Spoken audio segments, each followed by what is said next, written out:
Bonjour Françoise Degois. Bonjour Laurence, bonjour Patrick. Oui, alors Françoise, bon, il y a l'affaire McKinsey aussi qui trouble depuis quelques jours déjà cette fin de campagne. Le parquet national financier a ouvert une enquête. Alors, non pas sur le choix et le bien fondé ou pas du recours à des cabinets, mais pour blanchiment de fraude fiscale aggravée. Ça, il faut le dire. Est-ce que c'est un nouveau coup dur ou pas pour le président candidat? Oui, parce que il n'y a pas que le volet de cette affaire, il n'y a pas que le volet fiscal. Et ce qui pose le plus de problèmes au président candidat, c'est l'autre volet, le plus ennuyeux. C'est finalement l'autre aspect qui n'est pas du tout évoqué par le parquet national financier, ses liens personnels avec McKinsey.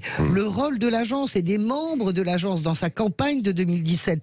Y a-t-il eu en retour ce qu'on appelle un renvoi d'ascenseur, un délit de favoritisme? Tu m'as aidé en 2017, finalement vous avez ces marchés. Ça, c'est quelque chose auquel ne s'attache absolument pas le parquet national financier, mais c'est ce qui tourne finalement dans les conversations. L'affaire McKinsey infuse dans l'opinion. Elle a mis du temps, mais on se rend compte dans les études qualitatives qu'aujourd'hui, elle arrive en 3e position dans la préoccupation des Français. Tout cela aggrave l'image que le président candidat a essayé d'effacer. Le président des riches qui donne tout aux nantis et qui enlève tout aux petits. C'est une caricature, hein, oui, mais mais c'est ça dans l'opinion. À qui ça peut profiter cette affaire dans ces derniers jours de campagne? D'abord à ceux qui montent. Vous savez, la politique, c'est une règle, la force va à la force. Marine Le Pen, bien sûr, et Jean-Luc Mélenchon. Finalement, pour Jean-Luc Mélenchon, c'est un peu du pain béni, cette affaire McKinsey. Alors, il est encore loin de Marine Le Pen, Jean-Luc Mélenchon, mais il peut voir espérer se profiler le second tour. Il faudra simplement aller le chercher avec les dents. Finalement, McKinsey, c'est quelque chose qui peut le servir.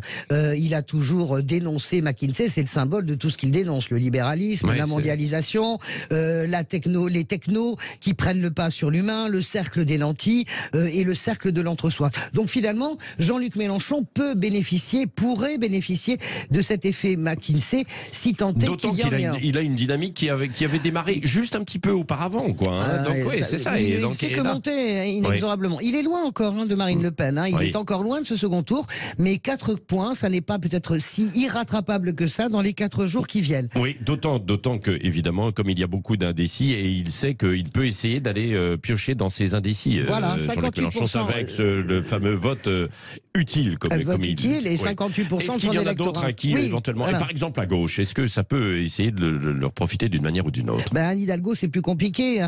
Elle n'a pas réussi à imposer sa ligne social-démocrate dans cette présidentielle. Pourtant, elle devrait, elle aussi, profiter de l'affaire McKinsey, parce qu'il y a tout dans la campagne d'Anne Hidalgo. Il y a la fibre sociale, il y a l'écologie, il y a la question du pouvoir d'achat, il y a la question du maintien des services publics. Elle s'est exprimée sur McKinsey. Elle a dit: ce gouvernement donne plus à McKinsey qu'aux services publics. Ça fait un peu faible. Pourquoi? Eh bien parce que Anne Hidalgo, on ne l'entend pas en cette fin de campagne. La seule chose sur laquelle on l'entend finalement, ce sont ses critiques de plus en plus virulentes à l'égard de Jean-Luc Mélenchon. C'est quelque chose qui est saillant dans son discours, et tout le discours dont on aurait pu profiter justement à l'aune de cette affaire McKinsey, mais pas simplement, le discours social, le discours écologique, le discours des services publics, le discours de l'égalité face au logement, eh bien finalement, on n'a rien entendu de tout cela. On entend juste dans cette dernière ligne droite des critiques très dures à l'égard d'un adversaire de gauche, et a priori, ça n'a pas l'air de lui porter bonheur, en tout cas dans les sondages, les derniers sondages avant